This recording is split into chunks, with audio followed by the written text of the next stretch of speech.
పొగ మద్యంలాగే ఇవాళ cell phone వాడకం అనేది కూడా మనలో చాలా మందికి ఓ వ్యసనంలా మారిపోయింది. తెల్లారి లేచింది మొదలు రాత్రి పడుకునేదాకా చేతిలో ఫోన్ ఉండాల్సిందే. ఇక పిల్లల విషయమైతే చెప్పాల్సిన పనే లేదు. గంటల తరబడి సెల్ ఫోన్ తెరలకు కళ్ళు అప్పగించేస్తున్నారు. అసలు ఫోన్ అనేది ఎందుకు మనకు వ్యసనంగా మారుతుంది? పిల్లలు ఎందుకు ఫోన్ను వదలలేకపోతున్నారు?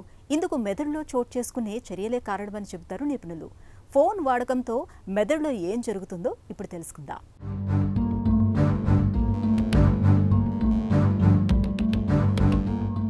ఫోన్ అనేది ఇవాళ మనకు హస్తభూషణంలా మారిపోయింది. ఇక పిల్లలైతే ఫోన్ లేకుండా ఉండలేకపోతున్నారు.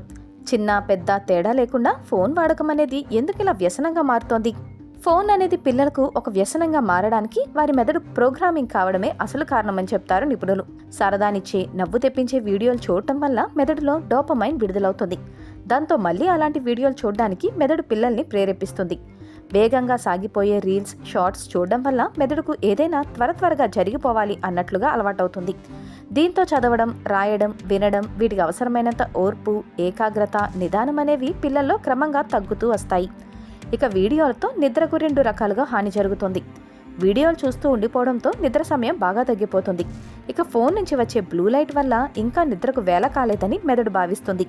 దీంతో పిల్లలకు చాలినంత నిద్ర ఉండటం లేదు. ఒత్తిడి, ఒంటరితనం, బోరుగా అనిపించినప్పుడు వాటి నుంచి బయటపడడానికి సహజంగానే పిల్లలు ఫోన్ను ఆశ్రయిస్తుంటారు. తర్వాత ఏ కాస్త ఒత్తిడి, ఒంటరితనం అనిపించినా ఫోన్ చూడాలనే ఆలోచన మెదడుకు అందుతుంది. పిల్లలు ఆటలంటే ఆసక్తి చూపనప్పుడు, వద్దన్నా దొంగచాటుగా ఫోన్ చూస్తున్నప్పుడు, ఊరికూరికే చిరాకు పడుతున్నప్పుడు మొబైల్ వ్యసనం శృతిమించిందని, పరిస్థితి చేయి దాటుతుందని తల్లిదండ్రులు అర్థం చేసుకోవాలి. స్మార్ట్ ఫోన్ వ్యసనాన్ని కట్టడి చేయడానికి ప్రయత్నించాలి. స్క్రీన్ టైంకి నిర్ణీత వ్యవధి పెట్టాలి. ఆ తర్వాత మొబైల్ డేటా, వైఫై ఆపేయాలి. ఇది పిల్లలకే కాదు, ఇంట్లో అందరికీ వర్తిస్తుంది. నిద్ర వేళలకు ముందు గంట వరకు స్క్రీన్ చూడకుండా చూడాలి.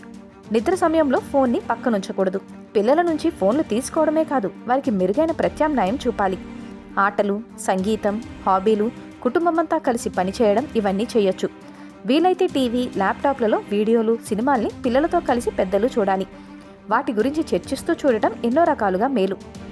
చదువు కోసం ఏదైనా నేర్చుకోవడంలో భాగంగా ఫోన్లు, ల్యాప్టాప్లు చూస్తే అది మంచిదే. అలా కాకుండా కాలక్షేపంగా మొదలైతే వ్యసనంగా మారుతుందని గుర్తుంచుకోవాలి.